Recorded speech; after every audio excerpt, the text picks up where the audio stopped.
everyone, welcome back to the channel. So, coming back to the topic that is core methods of knowledge representation. In part 1 of this topic, we have already discussed about logic based systems and structured representations along with their internal types. Now, we are going to discuss these two methods, that is probabilistic models and distributed representation. So, now let's just start the discussion. So, students, probabilistic method is nothing but it is a method that deals with uncertainty in artificial intelligence. So, this is the key word of probabilistic model. It deals with uncertainty in AI just by assigning probabilities to different possible outcomes. Unlike traditional logic based systems, which assume absolute truth value, that is true or false, probabilistic models allow reasoning under incomplete and uncertain information. So, this is very important statement. Now, let's just talk about some types of probabilistic models. The first type we have is Bayesian network. So, Bayesian network is basically also called belief network. It is also called a belief network. It is nothing but it is a graphical model that represent probabilistic relationships between variables using some conditional probabilities. So always remember this keyword, that is Bayesian network always works with conditional probabilities. All right, everyone. It is best for casual reasonings. Its strengths includes that it can handle dependencies and its weaknesses includes it is complex to build. Now let's just talk about its structure. So students, its structure includes some nodes that represent some random variable.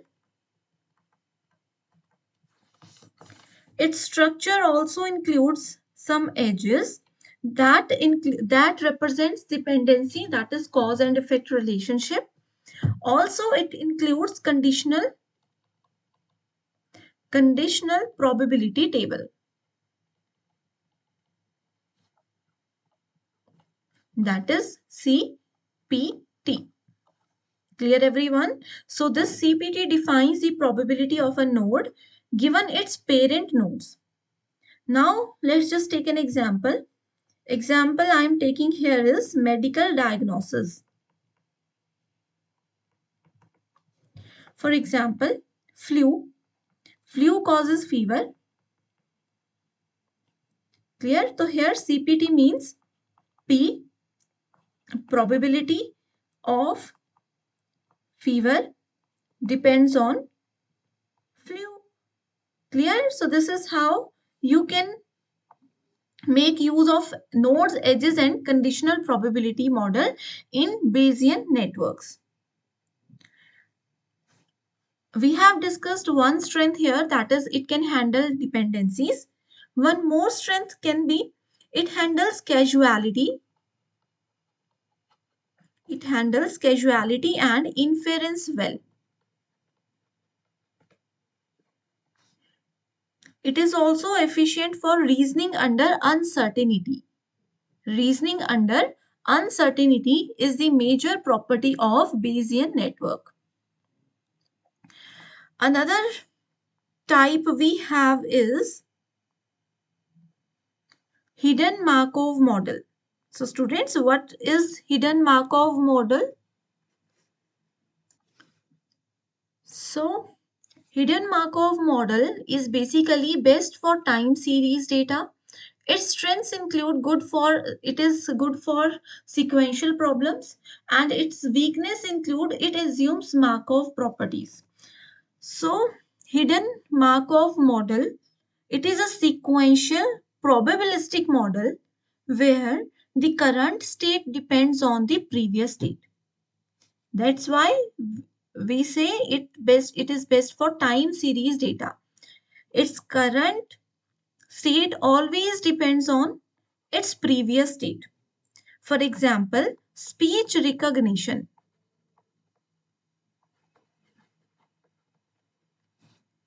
Clear? Its hidden states are the words spoken. AI predicts the most likely sequence of words based on sound patterns. So this is an example of hidden Markov model. It is basically used in natural language processing, used in speech recognition, and also majorly used in robotics. It can also recognize patterns in the system. Clear? Now, next type we have is Markov decision process. So under Markov decision process, it is basically a probabilistic model for decision making under uncertain environment. For example, robot navigation. In robot navigation system, we always uses Markov decision processes. For example, if we want to locate a robot, if we want to move the robot left, right, forward, backward, anywhere, we use this particular model, right? It also encourages the best path to a goal. This is the major important property of Markov decision processes. It is best for decision making. It optimizes the rewards, but its weakness is it is computationally expensive. ठीक है, and computationally intensive for large environments also. Its strengths, other than optimize rewards, other than this, its strength includes it is useful for reinforcement learning and robotics. Also, it provides an optimal strategy for decision making. Next type we have is fuzzy logic. So it is approximate, it is used or it is best for approximate reasoning. Its strengths includes models human-like uncertainty and weaknesses includes that it lacks probabilistic foundation. In case of fuzzy logic, it handles uncertainty by partial truth value allowing partial truth values between 0 and 1 rather than true and false. Remember one point, fuzzy logic always uses 0 and 1, not true and false. Clear? Its example includes weather prediction system, weather prediction systems, right? It is good for human-like reasoning. For example, a slightly cold, very hot, इस तरह की reasoning अगर कभी करनी है, इस तरह की डिसीजन मेकिंग अगर कभी करने हैं, तो fuzzy logic is a good option. It is used in controlled system, AI assistants and expert systems. All clear everyone? So we have discussed about probabilistic models and its 4 types. Now I would like to share with you why use probabilistic model in knowledge representation. Because it always handles uncertainty. Another reason it always supports decision making. Another reason can be it enables learning. That means AI can update beliefs based on new observations. So these 3 are the major reasons why we should use probabilistic models in knowledge representation. I hope everything is clear till now. Now let's just talk about distributed representation. So before moving to the definition, I will definitely share with you some reasons why we should use distributed representations. Because it has efficient storage. Instead of storing a concept as a single unit, it is encoded across multiple elements. Another reason is its generalization property. It can recognize similarities between related concepts. Another reason includes its scalability. That means it works well for large and complex data sets. Another reason of using distributed representation includes its robustness. That means it can handle noise and missing information better than symbolic representation. All clear, everyone? So let's now move to the definition. Distributed representation is a method in knowledge representation where concepts, any object, or the relationship between them are represented as patterns. I have already discussed कि ये जो भी information को handle करता है वो symbolic representation में नहीं करता है, पैटर्न रिप्रेजेंटेशन में करता है. ठीक है, are represented as patterns distributed across multiple dimensions rather than as discrete symbols. This approach is widely used in neural networks, deep learning, and natural language processing. So this is very, very important statement. Now we have some important types of distributed representation. So first type, here is the comparison. Okay, so first type we have is vector space models, VSM. So vector space model, the concepts are here, the concepts are represented as high dimensional vectors. It always uses natural language processing and information retrievals. For example, if we talk about king or if we talk about queen, clear, we have the value of king, let's say 0.2, 0.8, 0.6 and 0.1. The value of queen includes 0.2, 0.9, 0.6 and 0.2. Here words with similar meanings have similar vector representation. Here words with similar meaning have similar vector representation. Clear?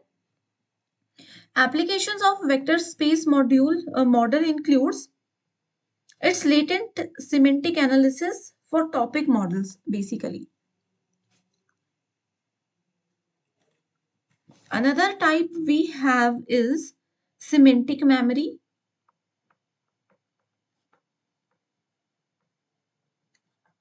In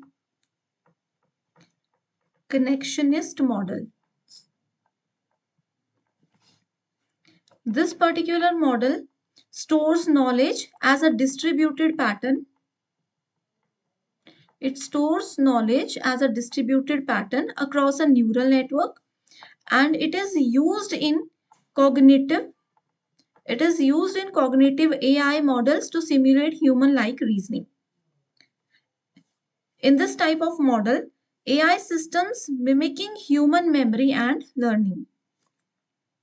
Another type we have is word embeddings. And another type we have is its semantic memory. And fourth model is distributed representation in deep learning models. All clear, everyone? So all these are the four types of distributed representation. Now in this table, as you can see, I'm going to compare distributed representation with symbolic representation. So if we talk about data storage in distributed representation, it's spread across multiple units. And in case of symbolic representation, it's stored as discrete symbols. If we talk about learning, in distributed representation, learns pattern from data. Our system learns any pattern from data. And in case of symbolic representation, it uses predefined rules. In case of generalization, it recognizes similarities automatically. And in case of symbolic representation, it always requires manual definition. If we talk about robustness in both the representations, then distributed representation handle noisy missing data as well, missing data very well. And in case of symbolic representation, it fails with incomplete data. We need to use complete or structured data in case of symbolic representation. So that's it, students. I hope everything is clear till now. So we have discussed four core models of knowledge representation in AI in two parts. I hope you have watched previous session as well.